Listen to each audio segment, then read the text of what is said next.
Hello my dear students. बच्चों, आज करने जा रहे हैं मैक्रो इकोनॉमिक्स का एक अच्छा सा क्वेश्चन जो अक्सर करके बोर्ड में आता है। इस तरीके का क्वेश्चन आएगा, जरूरी नहीं कि यही आए। ये क्वेश्चन सैंपल पेपर से उठाया हुआ है।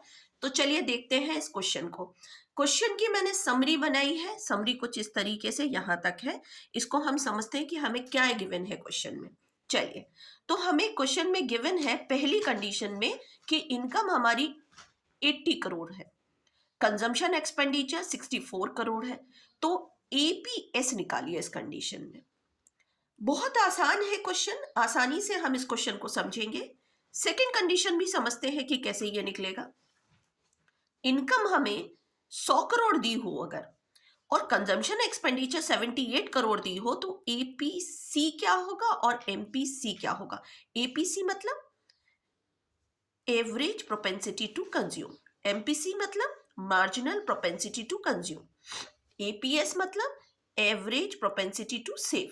चलो बच्चों, अब हम पहली कंडीशन, सिर्फ इस कंडीशन को समझते हैं कि कैसे सॉल्व करेंगे। बच्चों, हमारी इनकम का हिस्सा कंजम्पशन एक्सपेंडिचर भी होता है और सेविंग भी होता है। मतलब हम अपनी इनकम में से कंजम्पशन भी करते हैं और सेविंग भी करते हैं। अगर हमें इनकम दी है और अगर हमें कंजम्पशन दिया है तो हम सेविंग निकाल सकते हैं। तो इनकम में से कंजम्पशन हटा दो, सेविंग मिल गई हमको। तो वही हमने किया। इनकम हमारी 80 करोड़ थी, सेविंग कंजम्पशन हमारा 64 करोड़ था, सेविंग हमारी 16 करोड़ आ गई। एवरेज प्रोपेंसिटी टू सेव का फॉर्मूला होता है सेविंग अपॉन इनकम।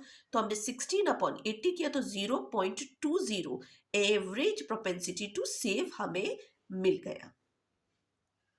अब बच्चों, हमें अगली कंडीशन में इनकम 100 करोड़ दी थी और कंजम्पशन एक्सपेंडिचर 78 करोड़ दिया था।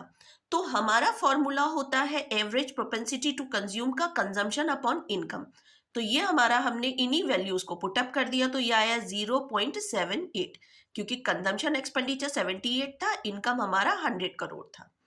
अब बच्चों, पिछले क्वेश्चन में मतलब पिछली जो वैल्यूज थी उसमें हमको देखिए क्या दिया था। कंजम्पशन 64 दिया था और इनकम 80 करोड़ दिया था। चलो, तो अब अगर हम ये कहें कि हमारा चेंज इन कंजम्पशन और चेंज इन इनकम ये कैसे निकला, तो हमारी अभी इनकम 100 करोड़ है, पहले हमारी इनकम 80 करोड़ थी, तो अब चेंज जो आया वो 20 करोड़ का आ गया।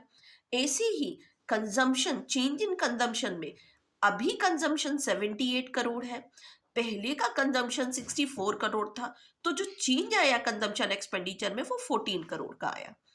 अब अगर हम ये कहें कि एमपीसी क्या है, तो मार्जिनल प्रोपेंसिटी टू कंज्यूम का फॉर्मूला होता है change in consumption upon change in income.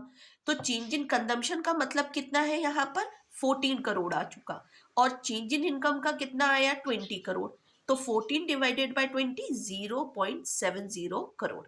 तो ये क्वेश्चन हमारा जो अभी बहुत डिफिकल्ट लग रहा था वो बड़ी आसानी से सॉल्व हो गया। ये देखिए, हमको ये इंफॉर्मेशन क्वेश्चन में गिवन थी। इस तरीके से समरी बनाइए और क्वेश्चन को सॉल्व करिए, कभी गलतियां होंगी नहीं। तो ठीक है बच्चों, आज के लिए टाटा बाय बाय। आप मेहनत करती रहिए और all the best for your exam. बच्चों, अगर ये शॉर्ट्स में वीडियो आपको पसंद आते हैं तो लाइक एंड शेयर जरूर करिए और जल्दी से इस चैनल को सब्सक्राइब कर लीजिए।